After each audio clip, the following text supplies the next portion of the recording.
يستقطب المغرب قرابة 8 ملايين سائح كل سنة، قطاع يعتبر من أهم ركائز الاقتصاد المغربي، فالسياحة تدر على البلاد مليارات الدولارات. هذا وتعتبر مراكش القلب النابض للمغرب السياحي. المدينة أصبحت قبلة للسائحين المغاربة والأجانب الذين يتوافدون عليها كل سنة للاستجمام والتسوق من السلع التقليدية أو الاستمتاع بمناخها الخاص، ولا سيما ساحة جمع الفنة التي تعتبر فضاء للترفيه للكبار والصغار. لكن بعد إسدال الليل لستاره نكتشف نوعا آخر من السياحة في قلب المدينة الحمراء. لتقصي تفاصيل هذا الواقع اخترنا التصوير بكاميرا خفية، وسرعان ما اقترب منا هذا الشخص.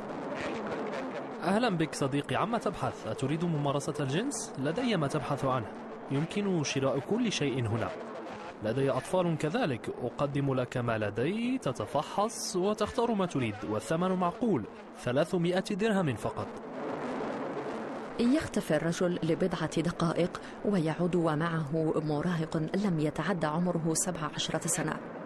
خجول وخائف يقترح علينا هذا الأخير 300 درهم لقضاء الليلة.